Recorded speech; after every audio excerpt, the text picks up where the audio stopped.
Association में रहो, upline की सुनो, मतलब जो भी आपके साथ बिजनेस में काम कर रहा है, जो एक्टिव है और जो वर्किंग है, उसकी सुनते रहो, क्योंकि वो ही आपका भला चाहता है और वही आपको आगे बढ़ाना चाहता है और वो आपको हमेशा मोटिवेट करेगा।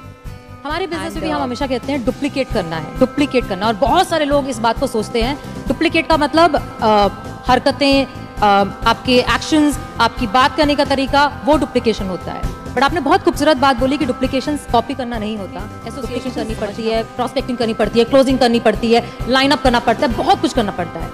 तो आपको कभी थकावट नहीं फील होती? आपको नहीं लगता कि यार मतलब मैं नवाज कहाँ चला गया, मैं एक्टर हो गया? थकावट उस काम से होती है जिसका शौक आपको नहीं होता। मुझे हमारे यहाँ जितने लोग यहाँ पे बैठे हैं ना नवाज, वो एक टर्म हम यूज करते हैं, अपलाइन डाउनलाइन।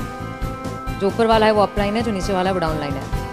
और सारे डाउनलाइन माँ बाप की तरह समझते हैं अपलाइन को। और जितनी आपने बातें बोली वो सारी कुछ यहाँ पे उसी तरीके से ही लागू होती है कि लोगों को ऐसा लगता है कि आपको सक्सेसफुल हो तो हमको तो दे दो, कर दो, हेल्प कर दो, एक डीआर कर दो, कुछ नीचे डाल दो, जेनोलॉजी बढ़ा दो, मेरे प्लान्स कर दो। बट माँ बाप जो हम लोग हैं वो हर बार कहते हैं खुद करो, खुद सीखो, खुद समझो, खुद गिरो, खुद उठो। और जितने लोग यहाँ बैठे हैं वो बहुत बार गिर चुके हैं और हर बार उनको ये भी पता है कि गिरते हैं तो माँ बाप हमेशा होते हैं उठाने के लिए, बट गिरना जरूरी है। गिरना जरूरी, बिल्कुल गिरना जरूरी है। कहते हैं ना कि फील्ड में रहोगे तो छक्का लगता है। क्रिकेट के हिसाब से देखें, पवेलियन में बैठ के थोड़ा ना छक्का लगता है, फील्ड में रह के छक्का लगता है। जैसे उसमें है, जब तक तोड़ेंगे नहीं तब तक छोड़ेंगे नहीं। लेकिन यहाँ चूंकि टीम है पूरी, तो आप सब टीम का फर्ज बनता है उस डायलॉग को इस तरीके से बोले, जब तक जोड़ेंगे नहीं तब तक छोड़ेंगे नहीं। तो ऐसे बहुत सारे यहाँ पे बैठे हैं जिन्हें अपने ऊपर डाउट है, जिन्हें ऐसा लगता है कि मैं कर पाऊंगा क्या, जिन्हें ऐसा लगता है कि शायद मुझ में अब उस बात की एबिलिटी नहीं है या मुझ में कुछ है नहीं, मैं कम हूँ। और हम जब स्टेज पे आते हैं तो हमें देख करके लोगों को ऐसा लगता है, आपको देख के आज लोगों को ऐसा लगता है कि इसने तो कर लिया, मैं नहीं कर पाऊंगा। तो ऐसे लोगों को आप क्या कहना चाहेंगे?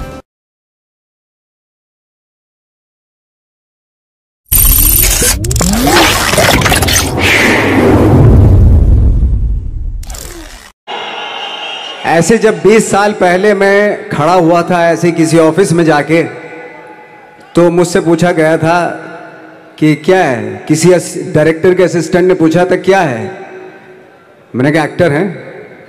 बोले दिखने से तो लगते नहीं हो एक्टर हो। तो क्या होता था कि इंडस्ट्री में हमेशा ये चलन था कि एक्टर हीरो जो होता है वो 6 फुट का होता है और गोरा होता है और लंबा चौड़ा बल्ले छल्ले होते हैं। मतलब हम तो बस ऐसे ही चले गए थे, ऐसा समझता था वो। और शिप्रा, मैं आपको यकीन दिलाना चाहता हूँ इस चीज़ का कि मेरे खुद के रिश्तेदारों ने भी, जब मैंने उनसे इच्छा जाहिर की कि मैं एक्टर बनना चाहता हूँ, तो उन्होंने भी मुझे डीमोरलाइज किया कि पहले शक्ल तो देख ले अपनी, क्योंकि 5 फुट का छोटा पतला दुबला सा आदमी, काला कलूटा। मुझे खुद को पता नहीं था कि इंडस्ट्री में मेरा क्या हाल होगा, बट एक जिद थी और हजारों लाखों, मतलब सालों साल से इंडस्ट्री में सिर्फ यही चलन था कि एक्टर तो, हीरो तो जो है ऐसा होता है। लेकिन इन सब ऑड सिचुएशंस के बावजूद भी गए। लेकिन एक चीज मेरे दिमाग में थी कि जो सब कर रहे हैं वो नहीं करना है, तो अलग क्या करूं, अलग क्या होना चाहिए। उसके लिए ट्रेनिंग की ज़रूरत थी, जो मैंने नेशनल स्कूल ऑफ ड्रामा में आके ट्रेनिंग ली। 3 साल मैंने एक्टिंग की पढ़ाई की वहाँ पे, और अपनी एक क्राफ्ट के बारे में समझा कि एक्चुअली इस पर्सनैलिटी में अगर मैं लोगों को इम्प्रेस करना चाहता हूँ, उसके लिए एजुकेशन की बहुत ज़रूरत है। या जो भी आप काम कर रहे हो उसमें क्राफ्ट, उसका एक्सपर्ट होना बहुत ज़रूरी होता है। ऐसे ही हवा में नहीं कि जैसे पहले होता था, अरे यार तो बहुत खूबसूरत दिखता, फिल्मों में जाके काम करना शुरू कर दे, ऐसा नहीं। किसी चीज़ को बारीकी से जानना, उसके लिए ट्रेनिंग की, एक्सपर्ट्स की, एक्सपीरियंस की ज़रूरत होती है। तो मैंने ट्रेनिंग ली नेशनल स्कूल ऑफ ड्रामा से, और 2000 में मैं पहुंच गया मुंबई। मुंबई पहुंचने के बाद जब हम किसी ऑफिस में जाते थे, आई थिंक उससे पहले चलन नहीं था बिल्कुल भी। हम लोग गए, जैसे मैंने बताया कि ऑफिस में खड़े हो के भाई हम एक्टर हैं, काम दोगे क्या?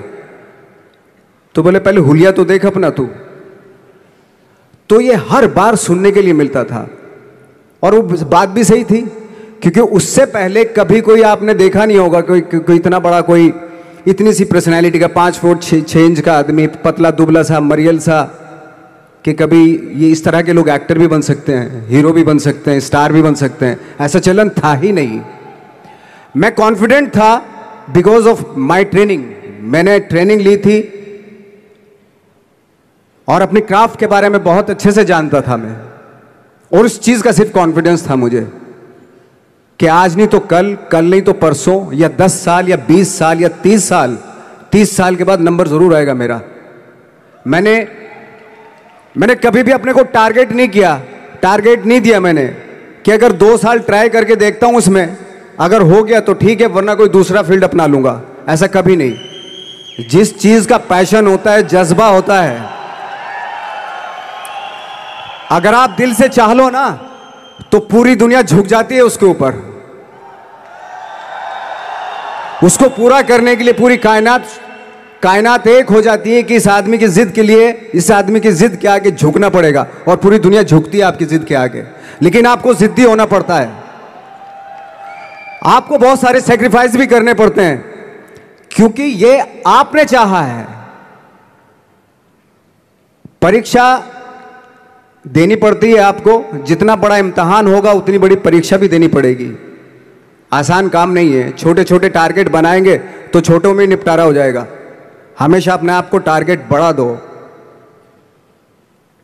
तो उसके लिए हमेशा अपने आप को अनकंफर्ट जोन में डालो कि जो इम्पॉसिबल है उसको पॉसिबल करने की शिद्दत, पैशन आपके अंदर होना चाहिए, वो हो जाता है। आज जो दुनिया में इतने सारे एक्सपेरिमेंट हुए हैं, ये सिर्फ इसी बिना पे हुए हैं, पागलपन के जरिए ही हुए हैं ये सारे एक्सपेरिमेंट। एक मैंने कहीं सुना था कि जब आप एक्सपेरिमेंट करते हैं तो फेलियर भी होते हैं, कई बार फेलियर होते हैं। कोई एक एक्सपेरिमेंट करने के लिए, कोई एक चीज करने के लिए बहुत बार हमने भी झेला है, बहुत बार फेलियर हुए हम लोग। लेकिन एटलीस्ट हमें इतने सारे फेलियर होने से इतने तरीके पता चले कि इन तरीकों से सक्सेस नहीं मिल सकती। फॉर एग्जाम्पल, एडिसन ने जब बल्ब का आविष्कार किया तो 100 बार एक्सपेरिमेंट किए अपनी जिंदगी में।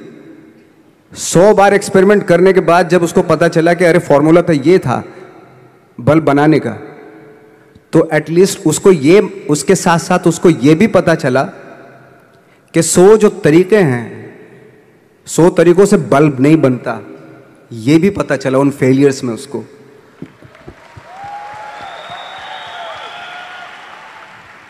जब हम लोग मुंबई आए तो हमें मालूम था हमारे पास पर्सनैलिटी नहीं है, हमारे पास बैक नहीं है, या हमारे फादर दादा परदादा तो फिल्म इंडस्ट्री में है नहीं, हम ही हैं।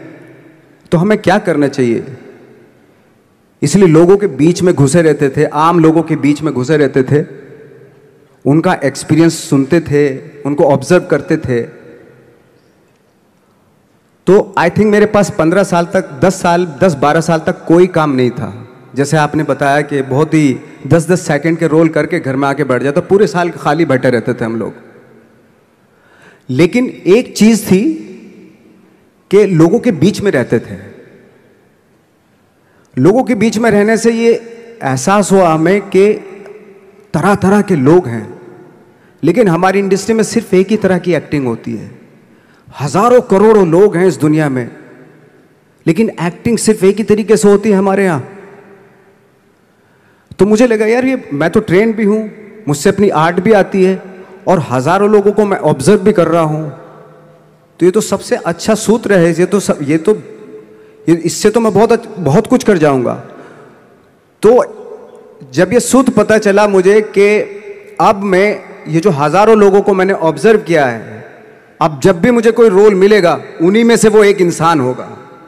उसी में वो ठाकरे, बाला साहब ठाकरे होंगे, उसी में मंटो होगा, उसी में गणेश गायतोंडे होगा, उसी में फैजल खान होगा, उसी में माजूमदार साहब होंगे। तो इस तरह के, ये कब हुआ? जब हमने लोगों को ऑब्जर्व करना शुरू किया, लोगों के बीच में रहे, मैं 15 साल के बाद जो मेरी लाइफ थी जिसमें खाने तक को नहीं मिलता था, अब फॉर्चुनेट अपने आप को समझने लगा था कि थैंक गॉड कि मुझे ऐसे ऐसे लोगों के बीच में मुझे रहने का मौका मिला। तो कभी भी आई थिंक मुझे लगता है कि कभी भी जब आप स्ट्रगल कर रहे होते हैं ना, वो एक मौका होता है आपके पास, वो एक चांस होता है आपके पास कि कैसे उसमें आप अपना ऑब्जर्वेशन, एक्सपीरियंस जब आपको काम मिलेगा वो उसमें लगाएंगे आप। तो मेरी लाइफ बहुत ही, आज जब मैं सोचता हूं कि यार ये तो बहुत ही अच्छा हुआ, तो जो 15, 10, 12 साल मैंने बिना काम के गुजारे, जो लोगों के बीच में रहा था मैं, आज वो काम आ रहा है मेरे। जहां जरा सा कोई कैरेक्टर मिलता है तो आदमी इसलिए कनेक्ट करता है उनसे कि उनको लगता है कि यार ये तो मेरे पड़ोस का ही, आसपास का ही ये बंदा है, मैंने देखे हैं इस तरह के लोग। आई थिंक यही हमारी सबसे बड़ी जीत है एज एन एक्टर।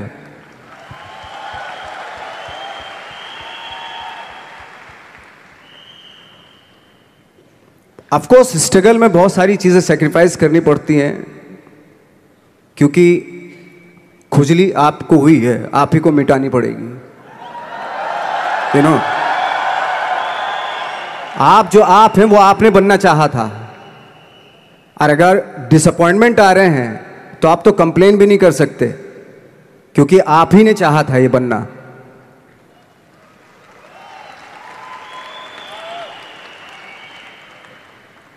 तो बस यही था कि 10-12 साल तक मैंने सोचा था, 10-12 साल जब स्ट्रगल हो गए तो मेरे बहुत ज़्यादा वो भी हुआ कि यार छोड़ के चले जाते हैं, कुछ काम मिल नहीं रहा है, क्या हो रहा है कुछ पता नहीं, आई डोंट नो मिल पाएगा या नहीं मिल पाएगा।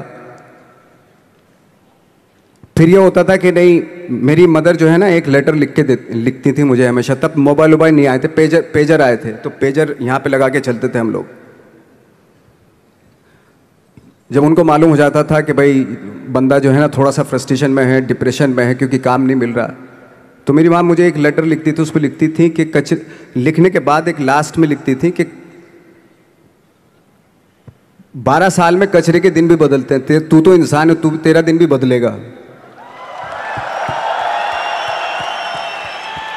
तो उन सब चीज़ों को देख के कोई एक शेर, कोई एक कोटेशन, कोई इस तरह की जो मोटिवेट करती है जो लाइंस आपको, उनका रहना, उन पे बिलीव करना बहुत ज़रूरी होता है, क्योंकि वही चीज़ आपको मोटिवेट करती हैं आगे बढ़ाने के लिए। और जब ख़राब वक्त होता है आपको, वो लाइंस, वो पोएम्स, वो सारी चीज़ें आपको संबल देती हैं, मजबूती देती हैं, ताकत देती हैं। और मैं जिस गांव से आया था, डिस्ट्रिक्ट मुजफ्फरनगर के एक छोटा सा गांव था बुढ़ाना, जब हमने शुरुआत की थी वहां पे, जब मैं था वहां पे लाइट भी नहीं थी। 1 घंटे के लिए रात में कभी आ गई, या 1 महीने के बाद हल्का सा मुंह दिखा के चली गई, इस तरह की लाइट इस तरह होती थी। वही लैंप में पढ़ना स्टार्ट किया, लैंप। तो छोटे से गांव से आने के बावजूद फिर दिल्ली मतलब छोटा सा, उससे बड़ा शहर भी हमें ऐसा लगता था पता नहीं क्या है, मतलब डर लगता था। मैं जब मुंबई में आया था तो मैं 15 दिन तो घर से बाहर ही नहीं निकला था, क्योंकि इतनी स्पीड देख रहा था मैं कि इतनी स्पीड में तो हम चल ही नहीं पाएंगे, इस शहर के साथ शायद हम कनेक्ट नहीं कर पाएंगे बिल्कुल भी। तो इस तरह के डर थे। लेकिन ऐसी जगह पे आ गए थे कि अब जाना भी मुश्किल था, तो मतलब वापस नहीं जा सकते थे। वापस इसलिए नहीं जा सकते थे कि बहुत सारे डर थे। वापस अगर चले गए तो थिएटर के जो मेरे दोस्त थे वो बोलते, क्यों भाई वापस आ गए तुम भी, जैसे बहुत सारे लोग वापस आ रहे थे तुम भी वापस आ गए, चलो लग जाओ ठीक है। गांव में इसलिए नहीं जाता था अपने कि जो पहले ही बोलते थे वो लोग कि शक्ल तो देख ले, फिर हार के उनके सामने चला गया तो क्या बोलेंगे हमने, वो तो वही बोलेंगे कि हमने तो पहले मना किया था कि मत जाओ, क्या सूरज शक्ल थोड़ा ही थी तुम्हारी स्टार बनने की, एक्टर बनने की। तो ये बहुत सारे डर थे जिसकी वजह से मैं अपने ना तो गांव जाता था, ना जहाँ से ट्रेनिंग ली थी दिल्ली से, ना वहाँ जाता था। मैंने जो भी है मरना जीना मुंबई में ही होगा। रही बात सक्सेस की, सक्सेस अगर 30 साल बाद भी मिलेगी उसके लिए भी मतलब तैयार रहना चाहिए। सक्सेस की कोई डेट नहीं होती, कोई तारीख नहीं होती, कोई टारगेट नहीं होता कि इतने ही दिनों में मिल जाएगी। इंसान का काम होता है, आई थिंक मुझे लगता है कि मेरे हिसाब से मुझे लगता है कि लाइफ ना हमेशा अपने आप को लाइफ में पुश करते रहो और पैशन के साथ जिस भी आप काम में हो, जो भी आप काम कर रहे हैं उसमें पैशन के साथ लगे रहना बहुत ज़रूरी होता है। क्योंकि पैशन से क्या होता है, जिस भी आप फील्ड में होते हैं उसकी डिटेलिंग्स मिलनी शुरू होती है। जैसे जब आप समंदर में देखते हैं, समंदर की जब गोता मारते हैं, नीचे जाते हैं तो आपको एक धीरे धीरे बहुत कुछ दिखाई देना शुरू। ऐसी आपका भी फील्ड है, कोई भी हर फील्ड ऐसा ही होता है, उसमें असीम संभावनाएं होती हैं, इतनी पॉसिबिलिटीज होती हैं कि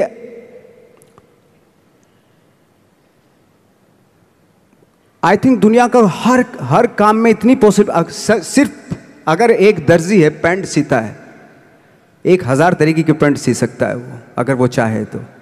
अगर उसने नहीं चाहा तो वो जो ट्रेंड चला रहा है वही सीता जाएगा। लेकिन अगर उसने चाह लिया कि मैं ऐसा कुछ करता हूं तो 1000 तरीके की पैंट उसी में 1000 तरीके की सी देगा वो पैंट। ऐसे हर फील्ड में पॉसिबिलिटीज बहुत होती हैं और एक परफेक्शन होता है। फॉर एग्जाम्पल जैसे हम लोगों ने ट्रेनिंग इसलिए ली कि परफेक्शन आ जाए अपने काम में। जैसे एक मैंने एग्जाम्पल सुना था कि ये छोटी छोटी चीज़ें जो मैं बता रहा हूँ, ये चूंकि मैंने बचपन में सुनी थी, उन पे दिमाग, उन्हीं को अपनी लाइफ बना के आगे बढ़ा तो आज यहाँ पे हूँ। इसलिए वो छोटी छोटी चीज़ें बहुत काम आती हैं, उनको सुनना बहुत ज़रूरी होता है इंसान के लिए। बताते हैं कि एक बहुत बड़े, पता नहीं ये सच है झूठ है, मुझे नहीं इतना ज़्यादा नहीं मालूम, बट कोई बहुत बड़े इंसान हुए, लेकिन वो पहले मोची थे, जूता सीते थे। लेकिन जूता जहाँ से सीते थे ना, वहाँ से कभी फटता नहीं था वो, भले दूसरी जगह से फट जाए लेकिन वहाँ से नहीं फटता था, क्योंकि उसका पैशन था जूता सीना। काम भले ही वो है वो, लेकिन उस काम में भी उनका पैशन है।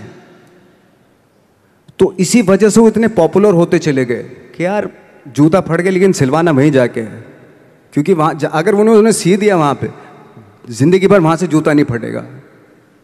तो छोटी छोटी चीज़ों में ये जो परफेक्शन, पैशन, ये सारी चीज़ें होती हैं जो आपका आगे बढ़ाती हैं, बहुत आगे ले जाती हैं। लेकिन उसके वही है, कुछ चीज़ों का होना वाकई बहुत ज़रूरी होता है। फिर एक्सपीरियंस आपकी नॉलेज।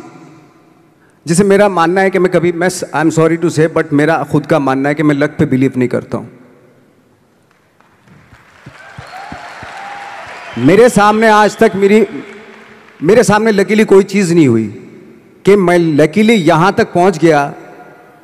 आज जो आप प्रोमो देख रहे थे, जो क्लिपिंग्स देख रहे थे मेरी, मैं लकीली नहीं पहुँचा हूँ यहाँ पे। मैंने उसके लिए मेहनत की है, मैंने उसके लिए नॉलेज इकट्ठी की है, मैंने उसके लिए ट्रेनिंग ली है। अगर लक पे डिपेंड करता ना मैं, तो अपने एक रूम में रहता, देखते हैं यार लक जब होगा तो हो जाएगा, ऐसा थोड़ा ना होता है। बाला साहब ठाकरे का जब मैंने रोल किया तो वो लकीली नहीं हो गया। उसके लिए 1 महीना में पहले हारमोनियम पे बैठा मैं कि बाला साहब कहाँ से बोलते हैं, उनका सुर क्या है, उनका टेक्सचर क्या है, उनकी वॉइस का, उनकी वॉक कैसे है, वो चलते कैसे हैं, उनका वेट किस चीज़ पे ज़्यादा डिपेंड करता है। हर आदमी का जो वेट होता है, किसी का थाइज पे होता है, किसी का फुट पे होता है, किसी का बट पे होता है वेट, किसी का कमर पे होता है। हर आदमी का एक वेट शिफ्ट करने का एक अलग तरीका होता है।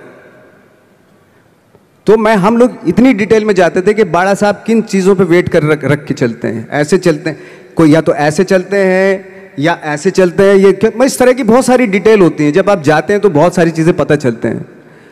मेरे सामने इतने चैलेंज थे जब मैं बाला साहब का रोल कर रहा था, तो वो मिमिक्री भी नहीं होनी चाहिए, कॉपी भी ना हो। जैसे अमूमन अक्सर होता है जब हमारे यहाँ बायोग्राफी की जाती है तो हम कॉपी कर देते हैं। उसकी कॉपी करना मतलब अगर हम किसी की कॉपी कर रहे हैं या मिमिक्री कर रहे हैं तो वो वीकनेस समझी जाती है कि आप वीक एक्टर हो। और ये बात मुझे बहुत पहले समझ में आ गई थी जब मैं ट्रेनिंग ले रहा था। मैं ट्रेनिंग के फ़ायदे बता रहा हूँ आपको। जब मैं ट्रेनिंग ले रहा था ये हमें तभी समझ में आ गया था। और प्रिपरेशन के वक्त बाला साहब की प्रिपरेशन के टाइम पे कि मैंने कि इसकी मिमिक्री नहीं होनी, बाला साहब की मिमिक्री नहीं होनी चाहिए, ना कॉपी होनी चाहिए, और लगना भी चाहिए कि बाला साहब ठाकरे है।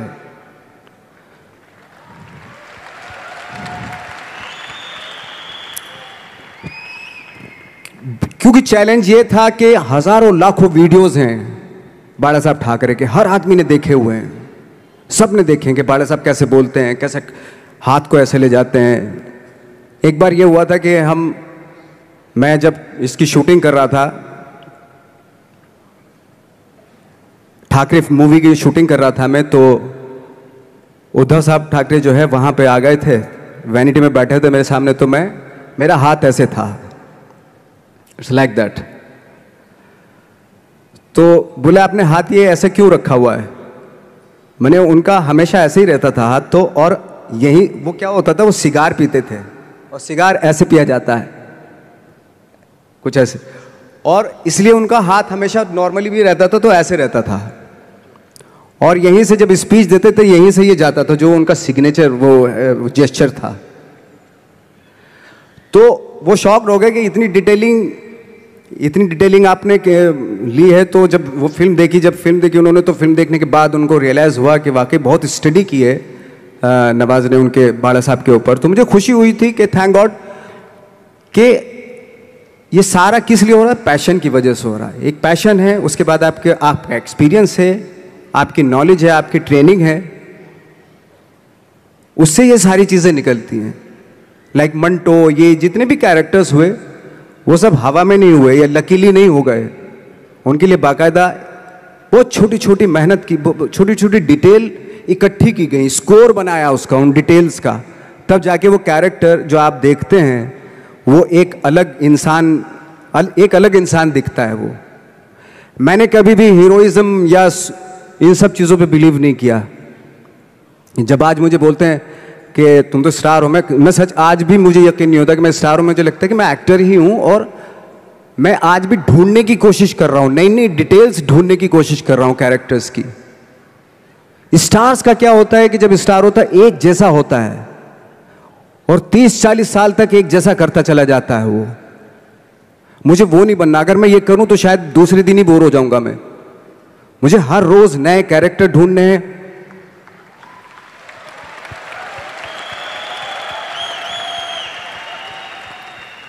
लोगों के बीच में रहना है, क्योंकि लोगों ये बीच में रहने से बहुत सारी चीजें मिलती हैं। मैंने एक रोल किया था लंच बॉक्स में, पता नहीं कितने लोगों ने देखी वो फिल्म, मुझे नहीं मालूम।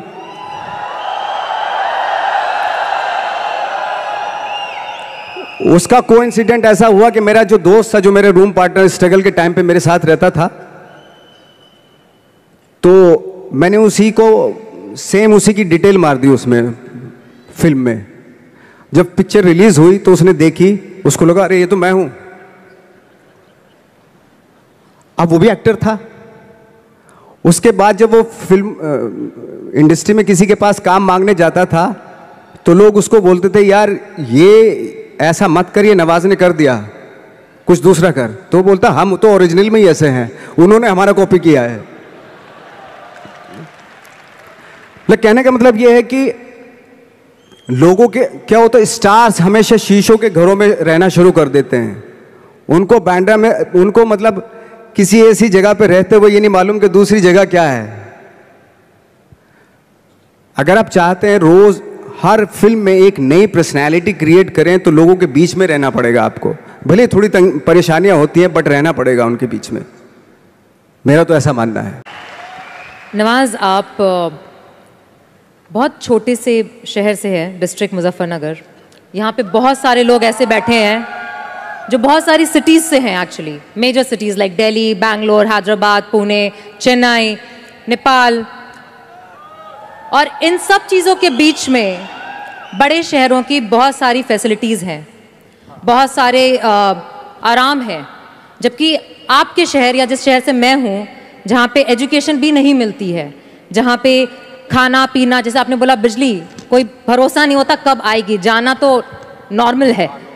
हाँ, तो वहाँ पे उस छोटे से शहर में रह के एक परिवार में जहां पे कभी किसी ने एक्टिंग के बारे में दूर दूर तक नहीं सोचा था, और आप 8 भाई बहन हैं, सबके साथ रह के परिवार में परिवार का चीज करने की जगह एक अलग से ये जो थॉट आया था अलग से कि मैं एक्टिंग करूंगा, और वो भी काफी दिन बाद जब आपने जॉब भी कर ली उसके बाद, तो जब वो थॉट आया तो परिवार ने आपको सपोर्ट किया।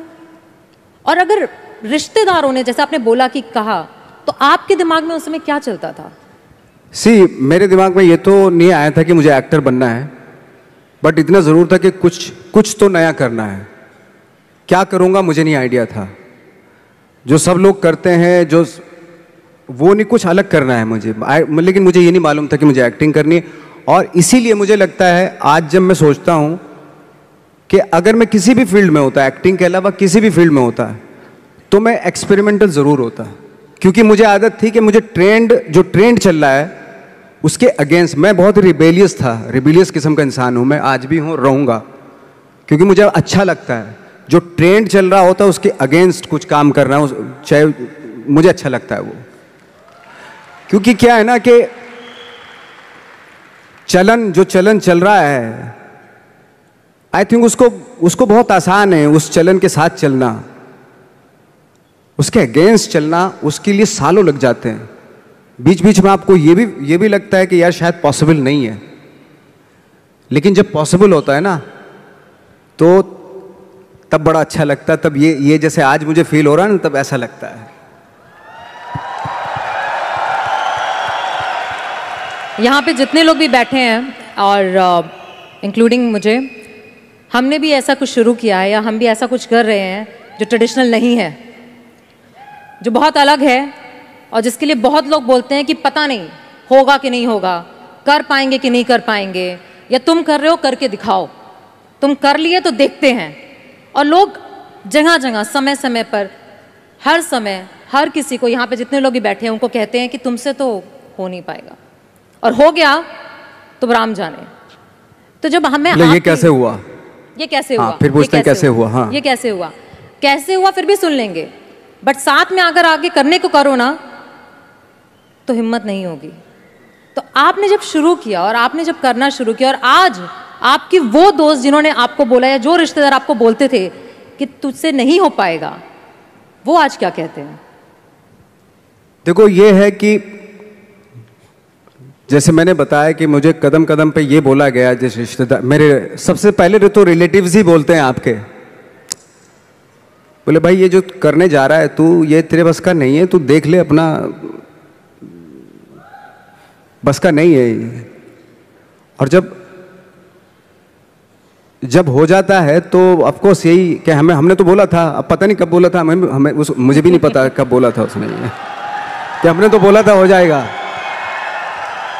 एक किस्सा मुझे याद है कि जब मेरा एक मैगजीन आती है जीक्यू की मैगजीन पे, जब मेरा 2012 में मेरा छपा, तो मुझे एक बहुत बड़ी मॉडल थी मुंबई की, तो उन्होंने बुलाए, दोस्त थी, काफ़ी सालों के बाद, 3-4 साल के बाद मिलना हो रहा था।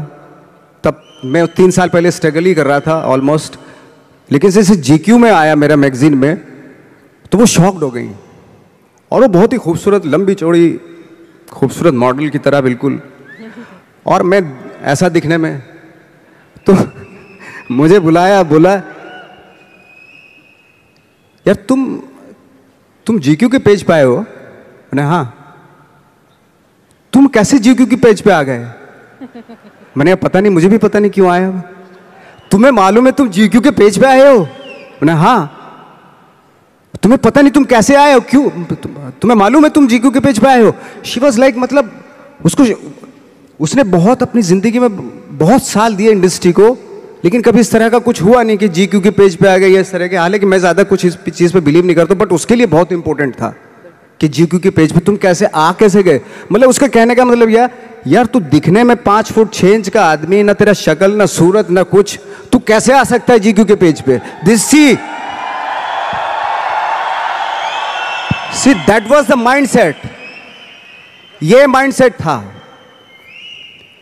कि मेरे जैसे कद काठी का आदमी इतनी बड़ी मैगजीन में कैसे उसका फोटो आ सकता है, ये माइंडसेट था और है।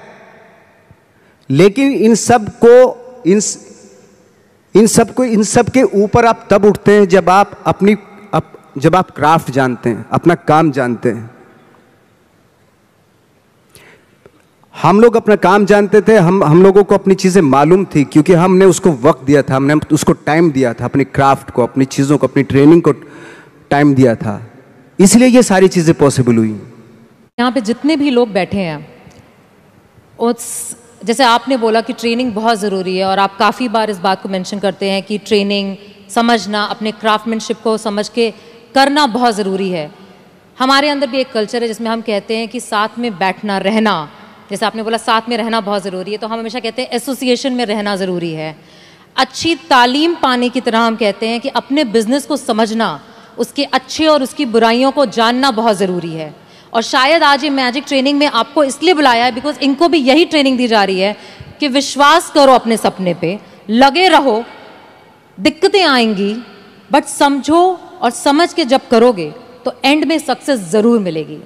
इस पूरी जर्नी में आपके, जब आपको कभी भी ऐसा फील नहीं हुआ कि बहुत हो गया, सफलता नहीं मिल रही है, लोग आगे पीछे, शायद कोई आगे बढ़ रहा था, जैसे आपने बताया कि आप पहले ऐसे माहौल में रहते थे जहाँ पे लोगों को एक्टिंग के लिए मिल जाते थे और आपको नहीं मिल रहा था, तो कभी छोड़ने का दिल नहीं किया आपको कि छोड़ देता हूँ, कुछ और कर लेता हूँ? और लोगों ने बोला होगा ज़रूर, छोड़ दो, कुछ और कर लो, क्योंकि यहाँ पे बैठे हुए बहुत सारे लोगों को ये बोला जाता है कि बहुत आसान है छोड़ना, छोड़ दो, नौकरी तो है, करते रहो, बिजनेस क्यों करना है? इसके लिए आप क्या कहना चाहेंगे? आई थिंक सबसे आसान काम है, जैसे आपने बताया, नौकरी करना तो सबसे आसान काम है, लेकिन खुद से क्रिएट करना कोई चीज़, वो वाकई बहुत डिफिकल्ट है।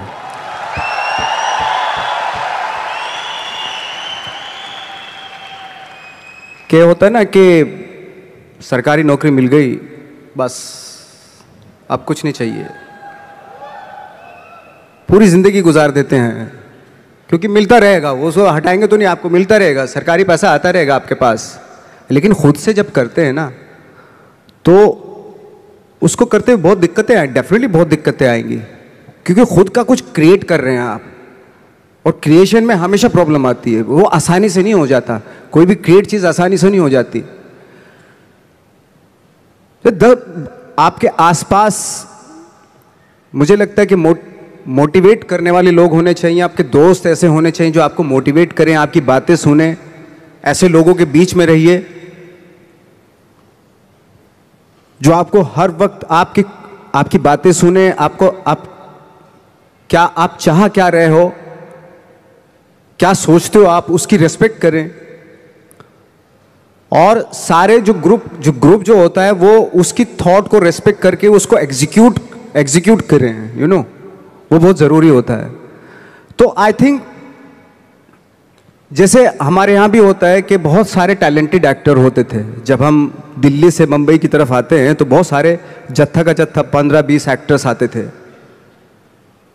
तो बीच बीच में गायब होने लगते थे, वो पता नहीं कहाँ, कोई कहीं चला गया, कोई कहीं चला गया, किसी ने छोड़ दिया, किसी ने दुकान कर ली, है ना, किसी ने कुछ कर लिया, ऐसे चले जाते थे। मैंने कहा वो एक्टर कहाँ गया, वो तो चला गया, क्यों? ये काम नहीं मिल रहा था यार। अच्छा वो तो यही है मुंबई, वो क्या कर रहा है? बोले कुछ नहीं कर रहा है, ऐसे ही। तो पता है ऐसा क्यों होता था? कुछ एक्टर थे जिनका सर्किल बहुत करेक्ट होता था, और कुछ एक्टर थे जिनका सर्किल जो है ना बहुत ही गंदा सर्किल था, डिप्रेस करने वाला, है ना, ऑलरेडी फ्रस्ट्रेटेड थे वो लोग, इस तरह का सर्किल था। तो हमेशा ना मुझे लगता है कि अवेयर रहना चाहिए कि मैं किन लोगों के बीच में रहता हूं, वो बहुत ज़रूरी है। क्योंकि क्या होता है कि अगर आप डिप्रेस फ्रस्ट्रेटेड लोगों के बीच में रहोगे ना, तो आप भले एनर्जेटिक हो, टैलेंटेड हो, लेकिन 6-7 साल रहने के बाद आप भी वैसे ही हो जाएंगे, क्योंकि वो एनर्जी आपकी सक कर रहे हैं, आपको दे नहीं रहे, कुछ भी एनर्जी आपकी ले रहे हैं वो। तो बहुत सारे एक्टरों से जब मैं मिलता था, वो बिल्कुल ही गिव अप कर दिया था उन्होंने, फनी यार ऐसे क्यों दिखाई दे रहे हो ऐसे, और उनके थॉट भी बदल जाते हैं, पता है, वो सारी कंप्रोमाइज वाले, अरे यार जो भी है ठीक है, थोड़ा मोड़ा छोटा पोटा दिलवा दो जो भी बनेगा। यार तू तो बहुत टैलेंटेड था, तू इस बात पे आगे कि छोटा मोटा कुछ भी वो दिलवा दो, यानी कि कंप्रोमाइज कर लिया ना उसने लाइफ से अपनी। तो आई थिंक वो बहुत ज़रूरी होता है कि आप किन लोगों के बीच में रहते हो, क्योंकि एनर्जी जो होती है ना वो एक्सचेंज होती है, एनर्जी टकराती है एक दूसरे से। 2 पॉजिटिव लोगों को यहाँ पे खड़ा कर दो, आपको पता चल जाएगी, वो एनर्जी मालूम हो जाएगी। या 10 लोगों में 3 नेगेटिव एनर्जी खड़ा कर दो यहाँ पे, तो वो 3 जो नेगेटिव एनर्जी वाले होते हैं ना, वो 7 लोगों की एनर्जी ऐसे खींच लेते हैं। ये है, फैक्ट है ये बात। एनर्जी तो सर्वाइव करती है ना, ट्रेवल करती है एनर्जी। तो हमेशा मुझे लगता है कि ऐसे लोगों के बीच में रहो जो पॉजिटिव हो, जिनके थॉट बहुत अच्छे हों, जो नया कुछ करने की सोच में हमेशा रहते हो, जो कुछ क्रिएट करने की धुन में रहते हो। तो इस तरह के लोगों के बीच में रह के अगर रहते हैं आप, तो 3-4 साल भी आप 3-4 साल बाद भी आप भी वैसे ही हो जाते हैं। हमारे यहाँ भी एक कहावत है और एक आपस में कि एसोसिएशन में रहो, अपलाइन की सुनो। मतलब जो भी आपके साथ बिजनेस में काम कर रहा है, जो एक्टिव है और जो वर्किंग है, उसकी सुनते रहो, क्योंकि वो ही आपका भला चाहता है और वही आपको आगे बढ़ाना चाहता है और वो आपको हमेशा मोटिवेट करेगा। एक और सवाल पूछूं और सवाल। आपने बहुत लंबा सफर चुना है, जहां से आप शुरू हुए और अभी तक में काफी साल लगे। अब जब सफलता आपके पास आ रही है और आपके पास बहुत आ रही है, तो कभी ऐसा दिमाग में नहीं आता कि रिटायर हो जाऊं, कब तक करूंगा, करते रहना है? क्योंकि यहाँ पे बैठे हुए बहुत सारे लोगों के दिमाग में यह आता है कि मेहनत करना शुरू किया, एक थॉट होता है कि एक सक्सेस मिल जाए। जैसे आपको भी लगता होगा शुरू में कि एक पिक्चर मिल जाए, एक शॉट हो जाए, 10 हो जाए या 50 हो जाए, उसके बाद मैं रिटायर हो जाऊंगा, मैंने कमा लिया। बट हर इंडस्ट्री में हम लोग एक रखते हैं कि यहाँ पे रिटायर होना है। आपके हिसाब से इंडस्ट्री छोड़ के, बट आपके हिसाब से आपको क्या लगता है नवाज कि आप कब रिटायर होना चाहेंगे? देखिए, रिटायर की तो बात की बात है, खैर रिटायर एक्टर तो रिटायर नहीं होता है ना, जो स्टार होते हैं वो रिटायर हो जाते हैं। वो तब तक होता है उनका जब तक ये होता है, उनका करियर तब तक होता है।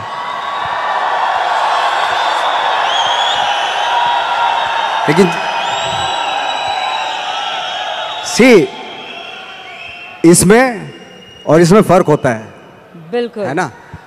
तो जैसे मैं एक बात कहने वाला था, एक बात कह रहा था कि सिद्धि और प्रसिद्धि में फर्क है। प्रसिद्ध तो सक्सेसफुल तो कोई भी हो जाएगा। एक इंसान कपड़े उतार के बाजार में घूमने लगे, प्रसिद्ध हो जाएगा 1 मिनट में।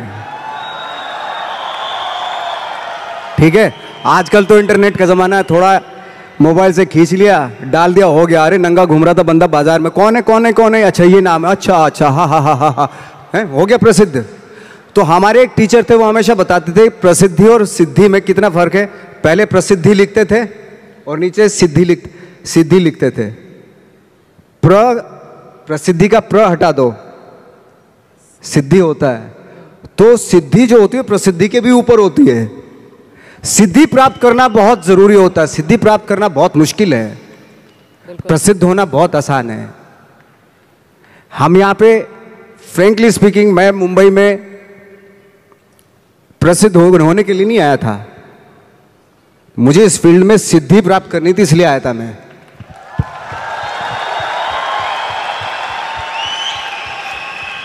प्रसिद्धि आज आपके पास है, कल को उनके पास होगी तो इसको भूल जाएंगे, परसों उसके पास होगी, दोनों को भूल जाएंगे। लेकिन जिसके पास सिद्धि होगी ना, उसको आप कभी नहीं भूल सकते।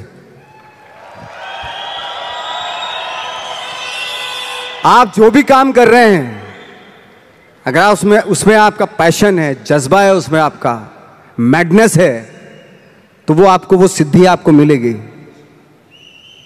गौतम बुद्ध ने भी इतना टाइम दिया था वो सिद्धि प्राप्त करने के लिए। तो सिद्धि प्राप्त करना बहुत जरूरी होता है। वो विरले ही होते हैं, मतलब। और ये पॉसिबल है कि आपको अपने फील्ड में आप सिद्धि प्राप्त कर सकते हैं। लेकिन उसके लिए वही फिर वो पैशन, वो ऑनेस्टी, वो बहुत सारे एलिमेंट है जो जरूरी होते हैं।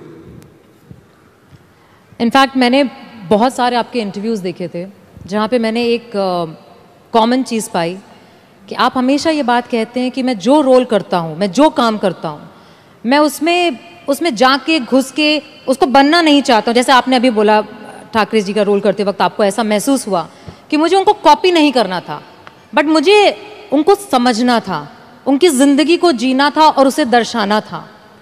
हमारे बिजनेस में भी हम हमेशा कहते हैं डुप्लीकेट करना है, डुप्लीकेट करना, और बहुत सारे लोग इस बात को सोचते हैं। डुप्लीकेट का मतलब हरकतें, आपके एक्शंस, आपकी बात करने का तरीका, वो डुप्लीकेशन होता है। बट आपने बहुत खूबसूरत बात बोली कि डुप्लीकेशन कॉपी करना नहीं होता, डुप्लीकेशन समझना होता है। तो आप मतलब आपके हिसाब से आपका सबसे बड़ा इंस्पिरेशन, जिसको आप देख करके हमेशा कहते हैं कि इससे मुझे इंस्पिरेशन मिलती है, जब आपने शुरू किया था, वो कौन था? मैं सच बताऊं, मैंने बहुत सारे इंटरव्यूज में ये भी बोला है कि इंस्पायर होने के लिए ज़रूरी नहीं कि बहुत बड़े बड़े लोगों को देखें आप। इंस्पायर तो आप अपने गांव में जो एक गणित का टीचर होता है ना, उससे भी इंस्पायर हो सकते हैं आप। मैं बहुत से ऐसे आम लोगों से इंस्पायर हुआ हूं जिनका परफेक्शन था, भले ही वो कोई भी काम कर रहे हों, लेकिन उसमें उसका परफेक्शन होता था, वो ऑटोमेटिकली होता था। उसके पीछे आई डोंट नो उसकी क्या क्या थॉट था। फॉर एग्जाम्पल मेरे यहाँ पे एक मैकेनिक था, मैं सच बता रहा हूँ, उसको इतनी नॉलेज थी उसमें अपने काम में कि वो दूर से गाड़ी चलती हुई गाड़ी को ना बता देता था कि उसमें ये प्रॉब्लम है। बॉनेट खोलता था, सबसे पहले हाथ उसी इंस्ट्रूमेंट पे जाता, उसी अपरेटस पे जाता था उसका, जहाँ प्रॉब्लम होती थी। ऐसे हाथ किया और ठीक हो गई गाड़ी। तो ये मैंने सोचा यार ये तेरे अंदर ये क्या खास बात है, ऐसे तू कैसे सोच लेता है? कि उसने बताया नवाज भाई मैं रात में सोता हूं ना तो भी पुर्जों के बारे में सोचता हूं मैं। यू नो, तो जरूरी नहीं है कि आप इंस्पायर जो है वो बहुत बड़े बड़े लोगों से ही हों। छोटे छोटे अगर आप गौर से देखेंगे ना, आपके आसपास ही बहुत सारे लोग ऐसे रहते हैं जो अपने काम में परफेक्ट होते हैं, परफेक्शन होता है उनके अपने काम में। जरूरत है आपको अपना दिमाग खोलने की। सब कुछ यहीं पड़ा हुआ है, आप ही को क्रिएट करना है। मटेरियल्स यहीं, कंपोनेंट्स यहीं पे पड़े हुए हैं, कहीं जाके दूसरे शहर से, दूसरी कंट्री से नहीं लेके आना है, यहीं पड़े हुए हैं, आपके आसपास ही बिखरे हुए हैं। ये आपकी अवेयरनेस पे डिपेंड करता है कि जो आपके पास पड़ी हुई चीज़ें हैं उनसे आप क्या क्रिएट करते हो, या आपको डिस्कवर करना है। एक्चुअली मुझे ऐसा लगता है ड्रीम है, ड्रीम चेंज इंस्पायर, और हम सब लोग बैठ के बात कर रहे थे और हमको ये लग रहा था कि अगर ये थीम सूट करता है ना तो वो बहुत कुछ आप पे सूट करता है। बिकॉज आपने एक सपना देखा, आपने बदलाव लाने और दिखाने की चाहत रखी, और आज आप इस स्टेज पे नहीं, दुनिया के बहुत बड़े स्टेजों पे खड़े होके हर एक एक्टर को इंस्पायर कर रहे हैं। और आज यहाँ पे जितने लोग हैं वो इसलिए हैं क्योंकि वो भी आपसे वो इंस्पिरेशन देख करके, समझ करके, इस बात से जब वापस जाएंगे तो सिर्फ ये जानना चाहते हैं कि नवाजुद्दीन सिद्दीकी, जिन्होंने सारे चैलेंजेस देखे और सफलता इतनी पाई है, जो बहुत, जैसे कहते हैं ना, आप कह रहे थे कि मैं 5 फुट 6 इंच गोरा नहीं, बट बहुत सारे गोरे और बहुत सारे 6 फुट लोगों ने कभी सोचा भी नहीं होगा जो इन्होंने पाया है। एंड तो ऐसे बहुत सारे यहाँ पे बैठे हैं जिन्हें अपने ऊपर डाउट है, जिन्हें ऐसा लगता है कि मैं कर पाऊंगा क्या, जिन्हें ऐसा लगता है कि शायद मुझ में अब उस बात की एबिलिटी नहीं है, या मुझ में कुछ है नहीं, मैं कम हूँ। और हम जब स्टेज पे आते हैं तो हमें देख करके लोगों को ऐसा लगता है, आपको देख के आज लोगों को ऐसा लगता है कि इसने तो कर लिया, मैं नहीं कर पाऊंगा। तो ऐसे लोगों को आप क्या कहना चाहेंगे? उसने वो कर लिया जो उसको करना था, है ना। आपको वो करना है जो आपको करना है। अगर आप ये सोचेंगे कि उसने जो उसको करना था उसने कर लिया, अब मैं क्या करूं, तो फिर तो आप कुछ नहीं कर पाएंगे, क्योंकि आप तो फॉलो उसी को कर रहे हो। बिल्कुल। आपको खुद की अपनी आवाज़ सुननी पड़ेगी एक्चुअली। मैं क्या करना चाहता हूं, इस मामले में बहुत ही इंडिविजुअल होना पड़ेगा, बहुत ही प्राइवेट होना पड़ेगा आपको कि मैं क्या करना चाहता हूं, मेरे क्या थॉट हैं, मेरे क्या ड्रीम्स हैं। पहले तो सपने देखने पड़ेंगे आपको, और सपने में भी कंजूसी नहीं करनी चाहिए।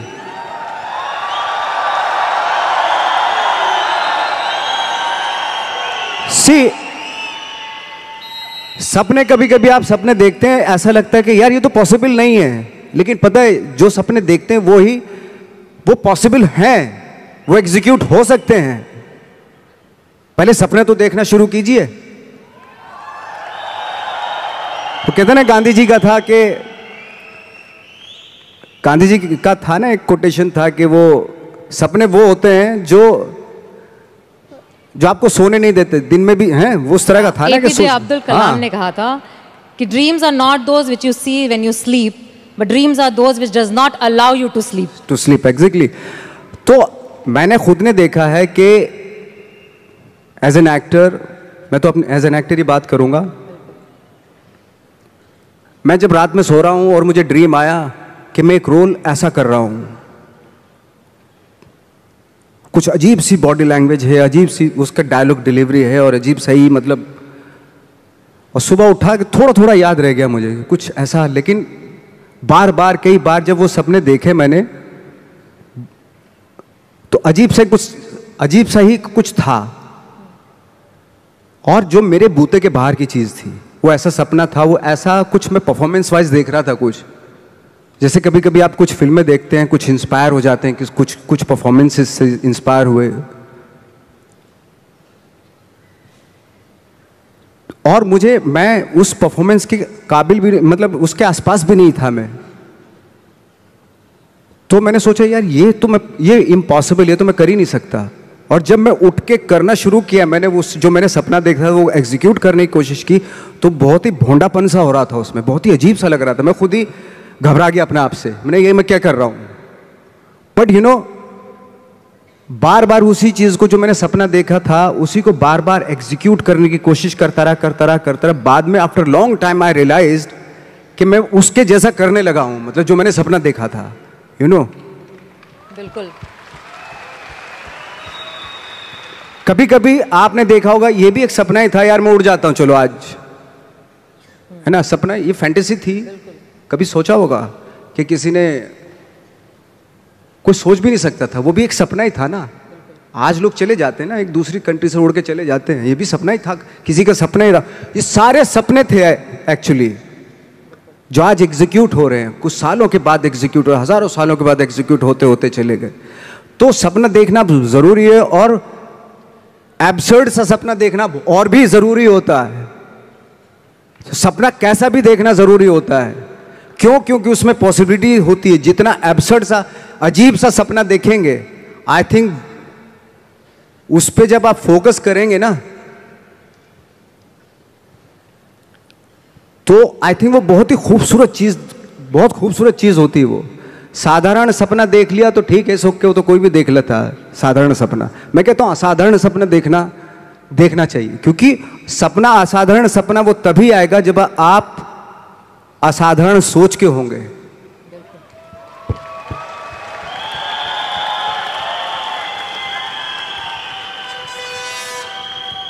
आपकी एक बहुत बहुत बहुत बहुत, मतलब कितने बहुत लगाऊं शायद कम होगा मेरे हिसाब से, एक सीरीज है, मैंने बोला ना, एक्चुअली नाम भी बोलने की जरूरत नहीं है, सेक्रेड गेम्स। नेटफ्लिक्स पे इस समय सबसे ज्यादा वॉच सीरीज में से है। अब मुझे पता है कि I was travelling at that time, और मुझे जब सीजन 2 रिलीज हुआ ना, तो इतना वेट करी थी कि कंट्रोल नहीं हुआ। मैंने सारे डाउनलोड करके फ्लाइट में, पूरी फ्लाइट में बैठ के कंटिन्यूअस देखा। और पूरी सीरीज में मैंने सिर्फ एक चीज, ये मेरा ऑब्जर्वेशन है, मेरा थॉट प्रोसेस है, देखा कि आपने बहुत शिद्दत से काम किया। चाहे उस कैरेक्टर में इतने ट्विस्ट थे, इतने ट्विस्ट, आपने हर चीज को जब किया। हमारे बिजनेस में हम कहते हैं कि बहुत कुछ ना, जब लाइफ में हमको आता है और हमें करना पड़ता है ना, तो कई बार हम बहुत कंफ्यूज हो जाते हैं। हम समझ में आता है कि इतनी सारी चीजें एक साथ कैसे करेंगे। एक कैरेक्टर को जब आप करते हैं एज एन एक्टर, और आपको इतने मॉड्यूलेशन करने पड़ते हैं। जैसे हमें बिजनेस में एसोसिएशन करनी पड़ती है, प्रॉस्पेक्टिंग करनी पड़ती है, क्लोजिंग करनी पड़ती है, लाइन अप करना पड़ता है, बहुत कुछ करना पड़ता है। तो आपको कभी थकावट नहीं फील होती? आपको नहीं लगता कि यार मतलब मैं नवाज कहाँ चला गया, मैं एक्टर हो गया? थकावट उस काम से होती है जिसका शौक आपको नहीं होता। मुझे 365 दिन मैं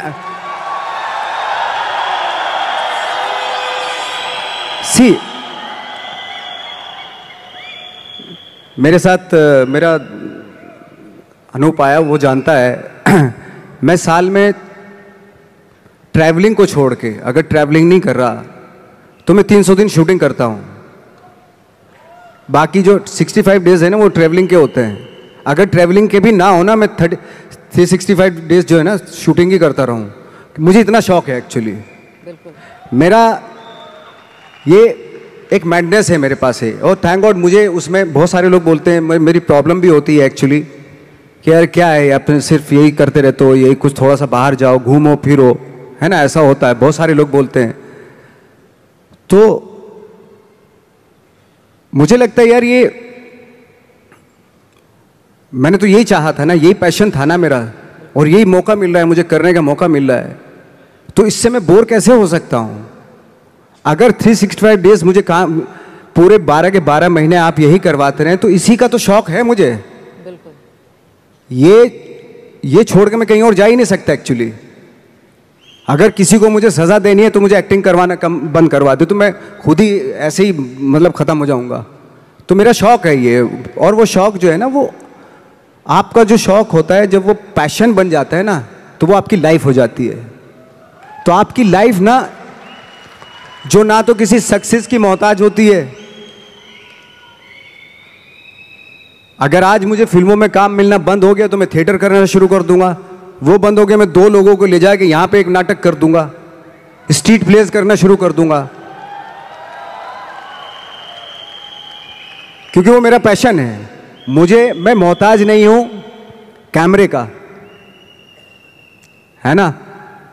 मैं 2 लोगों को 10 लोगों को लेके यहीं पे कुछ इम्प्रोवाइज करना शुरू कर दूंगा, यहीं कुछ एक नाटक बना लूंगा और सबको इनवाइट कर लूंगा, आ जाओ भाई हमने एक प्ले किया, आ जाओ देखो ना कुछ पैसे तो दे के जाएंगे ना आप, भले 1-1 रुपया दे के जाएं।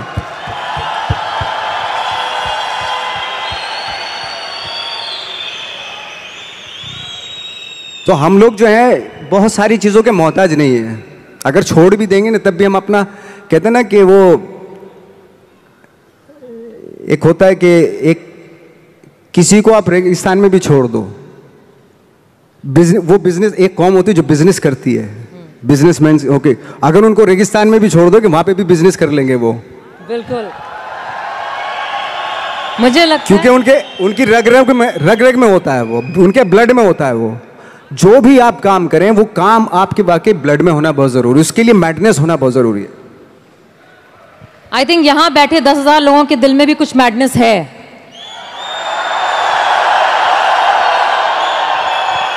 ये उनकी एनर्जी से पता चलता है, क्योंकि हर बार जब भी कोई ऐसी बात की जाती है उनका रिस्पॉन्स जो होता है वो 100% होता है। इसी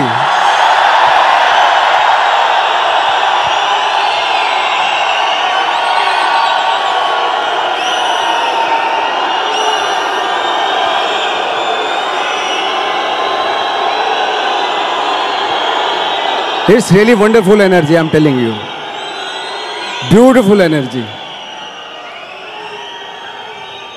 ये एनर्जी बचा के रखनी है काम के लिए, हमेशा के लिए बचा के रखनी है एनर्जी। जब मैं तो इतने हम लोगों का था कि इतने बेशरम हो गए थे हम लोग, जब बोलते थे ना हमसे कि यार मुश्किल है, हम तो मैंने कि बेशरम बनना पड़ता है, बहुत ज़रूरी है। कहाँ जाएगी सक्सेस? सक्सेस के लिए ना बेशरम बनना पड़ता है। ऐसा बन जाओ कि सक्सेस भी शर्मा जाए।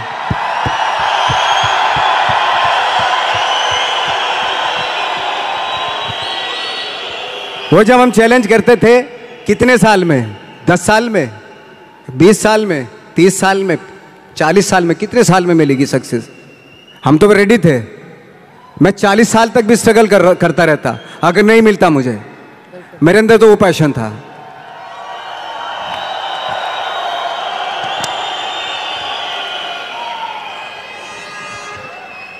अगर मैं दिल से बोलूं तो नवाज, यहाँ पे बैठे जितने भी लोग हैं, और जैसे मैंने आपको बताया, हर इंसान के पीछे एक कहानी है कि वो कैसे यहाँ पे आकर के बैठा है। और पैसे, परिवार, हर तरीके की, लोगों के कहने की, बोलने की, हर तरह के चैलेंज जो सोच सकते हैं, मैं गुजरी हूँ, ये गुजर रहे हैं। और आज जब आप यहाँ पे हो तो आप इनसे वो एक क्या बात बोलना चाहोगे जिसको वो यहाँ से जब जाएं तो बोले नवाजुद्दीन सिद्दीकी ने कहा था और उन्होंने कहा था, इसलिए मैं करके दिखाऊंगा। मेरा एक एक्सपीरियंस हुआ था, एक छोटा सा एक्सपीरियंस, छोटे छोटे इंसिडेंट से ना कभी कभी आपको लाइफ का पता चल जाता है। तो मेरा एक छोटा सा एक्सपीरियंस हुआ था। एक बार हम लोग जब 2000 में मुंबई आए थे तो बहुत सारे मेरे दोस्त यार भी आए थे, कुछ शादीशुदा थे, हमारे जैसे लोग अकेले, ऐसे कुछ हम लोग ऐसे ही आ गए थे, ट्रेनिंग सब लेके आए थे। तो मेरा एक दोस्त था, उसकी बेटी थी कोई 4-5 साल की। तो ये वो किस्सा बता रहा था कि नवाज, पता है परसों मैं अपनी बेटी को लेके जा रहा था, उसने कहा पापा मुझे आइसक्रीम चाहिए, है ना, और मेरे पास पैसे नहीं थे। जो कहानी सुना रहे थे उन्होंने बोला, मेरे सीनियर ही थे वो थिएटर के, उन्होंने बोला मेरे पास पैसे ही नहीं थे। और मैंने सोचा यार मैं अपनी बेटी को, मतलब वो स्ट्रगल कर रहे थे फिल्मों के लिए, टीवी सीरियल्स उनको मिलते थे लेकिन वो कर नहीं रहे थे कि नहीं फिल्मों में ही करूंगा, फिल्मों में डायरेक्ट फिल्में स्टार्ट करूंगा। तो ऐसा था उनका, इस वजह से उनको काम नहीं मिल रहा था। तो उनकी बेटी ने जब बोला पापा मुझे आइसक्रीम चाहिए, तो जब उन्होंने बोला कि बेटा मेरे पास पैसे ही नहीं है, तो नवाज उस दिन मैंने सोचा कि भाड़ में जाए टीवी सिनेमा या वो, मैं टीवी करूंगा लेकिन अपनी बेटी को जब भी बोलेगी आइसक्रीम खिलाऊंगा, हैं। But the thing is see, मैंने बोला दादा, मेरे सीनियर थे, बोले दादा अगर मेरी बेटी होती, वो भी 4-5 साल की है, मैं उसको आइसक्रीम ना लेके देता। और मैं जो ये, अगर मैंने सोच रखा था कि मैं टीवी नहीं करूंगा तो मैं टीवी ना करता, और अगर मेरी बेटी उस वक्त पे मुझसे आइसक्रीम आती तो मैं उसको आइसक्रीम ना खिलाता, थोड़ा बहला लेता मैं उसको, तो आइसक्रीम भूल जाती वो। और ये, लेकिन मैं करता वही जो मेरा पैशन था। सी, बहुत बड़ी बात है। दुनिया में कोई भी माँ बाप ऐसा नहीं जो अपने बच्चों से प्यार ना करता हो, लेकिन आपका जो पैशन है, आप अपने पैशन से जब आप उसको अचीव करते हो ना, जब आपकी बेटी बड़ी होती है तब वो जो फक्र महसूस करती, गर्व महसूस करती है ना, उसकी बात कुछ हो रहा है। अभी वो 5 साल की, मैंने बोला वो अभी वो 5 साल की, मेरी बेटी अगर होती मैं उसको बहला देता। यू नो, चार्ली चैपलिन का किस्सा आपने सुना होगा कि बहुत सारे भाई बहन थे वो, तो भूख लगती थी उनको, है ना, खाने वाने को कुछ होता नहीं था। तो उनकी जो मदर क्या करती थी, जब भूख लगती तो बच्चे माँ के पास आते थे, मामा भूख लगी है ये वो सब, तो उनकी मदर क्या करती थी, उनकी मम्मा क्या करती थी, जो विंडो थी उनमें सबको एंगेज कर लेती थी। वो देख सामने जो आ रहा है, देख कैसे चल रहा है, वो कैसे बात कर रहा है, वो देख हा हा हा हा हा, कैसे देख कैसे गिर गया, वो केले के छिल पे फिसल गया, वो सबको दिखाती थी। उसमें पूरा दिन बीत जाता, लोग बच्चे जो थे भूल जाते थे खाना खाया कि नहीं आज। तो मुझे लगता है कि शायद वहीं से जन्म लिया था चार्ली चैपलिन ने। बिल्कुल, चार्ली चैपलिन ने जन्म ले लिया था, बट जो चार्ली चैपलिन बना वो वहां से बना था एक्चुअली। तो मेरे कहने का मतलब ये कि ठीक है, बच्चा है, बच्चे को तो आप संभाल सकते हो, तो बहला सकते हो, खाना खिला सकते हो, आइसक्रीम की जगह आज खाना खिला सकते हो, लेकिन बच्चे के लिए उस जिद के लिए, उसकी वो जिद के लिए आप कंप्रोमाइज करें, ऐसा मैं नहीं मानता। मुझे नहीं लगता कि वो आप अपने पैशन से कंप्रोमाइज करें। बच्चे को खाना जरूरी है उस एज में, आइसक्रीम भले ही ना खिलाओ। बहुत सारे बच्चे हैं दुनिया में जो खाना खाने के लिए तरसते हैं। बिल्कुल, उस बच्ची ने खाना खा लिया था, लेकिन वो शौक था उसका आइसक्रीम खाऊं, खाना खा लिया ना, पेट भर गया ना, अभी थोड़ा उसको वो अगर उस वक्त पे स्ट्रगल फिल्मों के लिए करता तो शायद वो बहुत बड़ा आज अपना पैशन अचीव कर लेता, अपनी सक्सेस अचीव कर लेता जो वो चाहता था। लेकिन उसने वो बच्ची की जिद पे कि मुझे आइसक्रीम चाहिए, उस पर कंप्रोमाइज़ कर लिया उसने कि नहीं मैं अब टीवी सीरियल भाड़ में जाए कोई भी काम मैं करके आऊँगा, लेकिन मैं अपनी बच्ची को उसका आइसक्रीम खिलाऊंगा। बच्चे की जिद, बच्चों के छोटे छोटे शौक होते हैं, अगर उनको आप पूरा करने पे आ गए ना तो फिर वो तो चलते चलते बोले पापा ये मुझे खिलौना दिलवा दो, अभी ये दिलवाओ, अभी ये दिलवाओ। उसकी आदत पड़ गई अगर ऐसी तो वो फिर तो आप भूल जाओ, फिर वो पूरी दुनिया के खिलौने उसको चाहिए होते हैं। लेकिन एक टाइम पे आपको बोलना पड़ता है बच्चे को भी, अभी चुप हो जा, अभी बहुत हो गए खिलौने।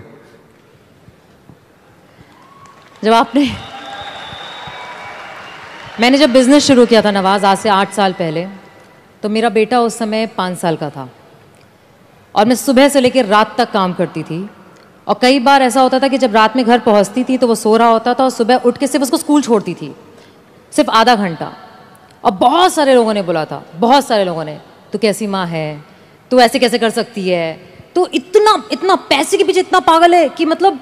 और ना ही मुझे, यहाँ पे बैठे बहुत सारी लड़कियों को, बहुत सारे लोगों को परिवार वाले ऐसा बोलते हैं, एहसास दिलाते हैं कि तुम्हारी जिम्मेदारी ज़्यादा बड़ी है तुम्हारे सपनों से।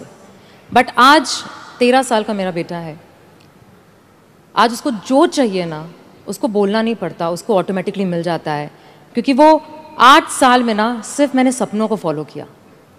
और यहाँ पे बैठे जितने लोग हैं ना उस चीज़ को करने से इतना डरते हैं, जो आपने इतनी खूबसूरत बात बोली कि अगर हर चीज़ जो चाहोगे वो इसलिए दे दोगे क्योंकि तुम भागना चाहते हो। एग्जैक्टली, बिल्कुल, तुम छोड़ देना चाहते हो अपने पैशन को, बहाना है ये। एब्सोल्युटली, यही जैसे आप बता रही हैं कि मेरी एक फ्रेंड हैं, उनका जब बच्चा जिद करता था मामा मुझे बैट चाहिए, क्रिकेट का बैट चाहिए, तो वो माँ पता क्या बोलती थी कि जाके पूछ क्या कितने का है। तो जाता था, बाजार जाता था, वो पूछ कर कितने का बैट है, उसने बोला 300 रुपये का बैट है। बोले, और जब माँ से बोलता था कि मामा 300 रुपये का बैट है, तो दोबारा माँ उसको क्या टास्क देती मालूम है, उसको बोलती थी जा अब पूछ क्या कि डिस्काउंट कब मिलेगा इसके ऊपर। तो दोबारा जाता था वो उसी शॉप पे, अंकल ये डिस्काउंट कब आएगा इसके ऊपर। बेटा 3 महीने के बाद आएगा इसके ऊपर डिस्काउंट। तो माँ बोलती थी अब बेटा 3 महीने डिस्काउंट आ जाएगा ना तभी लेना। तो 3 महीने तक वो बैठता था। पैशंस ये सारी चीज़ें सिखाना, वो आप लेने को तो दिलवा सकते हैं, तभी दिलवा सकते थे, लेकिन उसके जो 3 महीने बीते उसमें पेशेंस में, वो आगे उसकी लाइफ में काम आएंगे।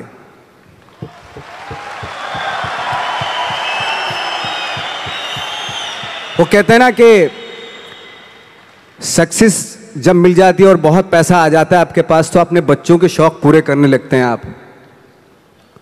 जब वो बड़े होते हैं ना बच्चे, उनको करने की क्या ज़रूरत है, हमारे तो शौक पूरे हो गए, हमारा बाप तो रख के गया, सब कुछ है, पूरा एम्पायर रख के गया हमारे लिए, हमें करने की क्या ज़रूरत है। तो उस तरह के हो जाते हैं वो बच्चे। जब तक उनको एहसास कराना बहुत ज़रूरी है कि इसलिए आपने देखा होगा बहुत सारे हमारे यहाँ स्टार हैं, तो उनके जो बच्चे हैं उनको बना बनाए सारी चीज़ें मिल जाती है। कभी कभार ऐसा भी होता है, एक आध एग्जाम्पल बता रहा हूँ मैं जनरली नहीं बता रहा हूँ। आजकल तो खैर माँ बाप जो है बहुत समझदार हो गए हैं, वो अपने बच्चों को, चाहे वो स्टार हो चाहे आप हो हम हो, कि अपने बच्चों को कैसे पालना है, तो वो बहुत समझ से पालते हैं आज की डेट में। जैसे बहुत बड़े स्टार थे हॉलीवुड के, तो उनका बेटा बहुत बिगड़ा हुआ था, शायद बहुत सारे लोग नाम भी जानते होंगे, बहुत बिगड़ेल बच्चा था। तो कई बार उसने कुछ गाड़ियां भी बड़ी रैश चलाता था ऐसे ऐसे, और एक बार जेल में चला गया वो। तो जब वापस आया तो बोले पापा आपने मुझे मतलब मेरी बेल नहीं करवाई। तो पापा ने बोला कि यार ऐसा है, और उसने जो सारी प्रॉपर्टी है अपनी ट्रस्ट के नाम कर दी, जो स्टार था उसने। तो उसने बोला कि ना तो आपने मेरी बेल करवाई और सारी प्रॉपर्टी जो है आपने ट्रस्ट के नाम कर दी, मैं आपका बच्चा नहीं हूं क्या। तो उसने बोला कि अगर तेरे को मैंने नाम दिया है, अगर तू काबिल होगा ना इसी नाम से सब कुछ कर लेगा। अगर मैं सोच के तुझे पैसा दूंगा क्योंकि तू काबिल नहीं है, मैं जितना भी पैसा तुझे दूंगा ना वो भी बर्बाद कर देगा तू। अगर काबिल होगा तो आप खुद ही क्रिएट कर लेगा सारी चीजें।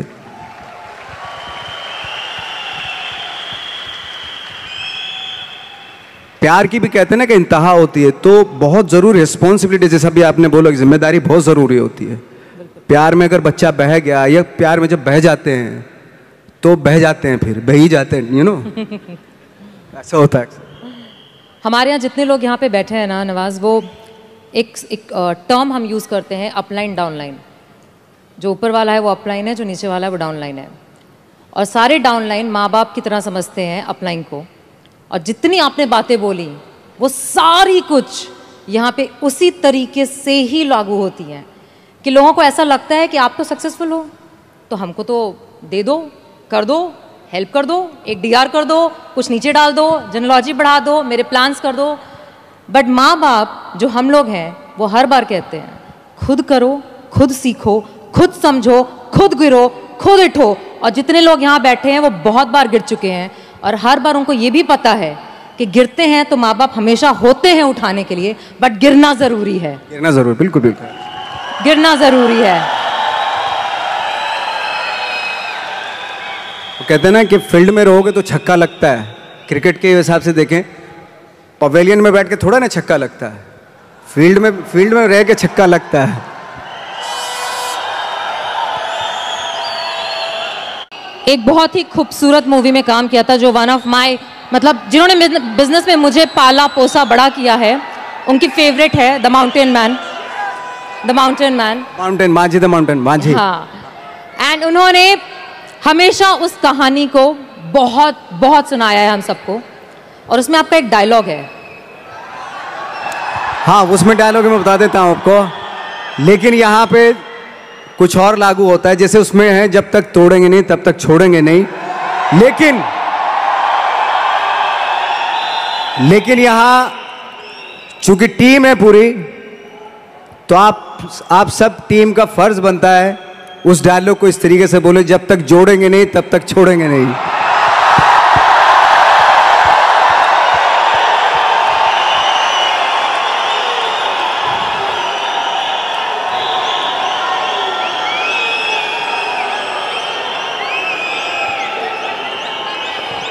तोड़ने से पहाड़ टूटता है, फिल्म में ये था, लेकिन आपके जुड़ने से पहाड़ बनता है, ये सच है।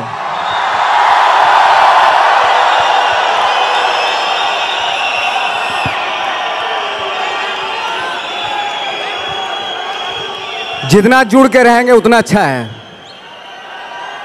जुड़ने से ही चीजें। आपके बहुत सारी लाइनें ऐसी हैं जो हमारे बिजनेस में और हमको बहुत मोटिवेट करती हैं। और आपने बहुत खूबसूरती से एक बोला, और एक और है, भगवान भरोसे मत बैठिए। हाँ, एक बहुत अच्छा डायलॉग है वाकई। थैंक यू सो मच, आपने याद दिलाया। एक डायलॉग है, ये जो बातें मैंने जितनी भी की, मैंने शायद इसलिए की क्योंकि मेरा वो थॉट है, और उस थॉट का सार है जो माझी पिक्चर में था कि भगवान के भरोसे मत बैठिए, क्या पता भगवान हमरे भरोसे बैठा हो।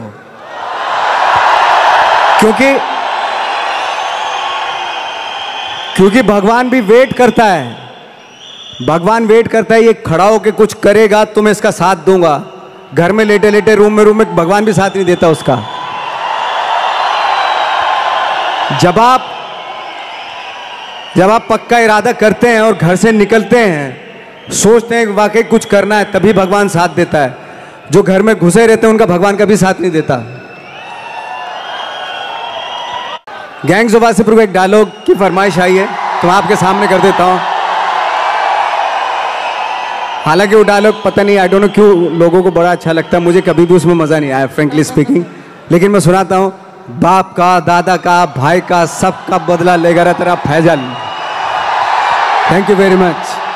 ऐसे ही ये एनर्जी बनी रहे, ऐसे शाइन करते रहे आप, और उसी एनर्जी के साथ आगे जो सपने देखे हैं वो पूरा होते रहे आपके। लेकिन वो तभी पॉसिबल होगा जब आप सब मिलके आप अपने सपनों को पूरा करेंगे। Thank you so much.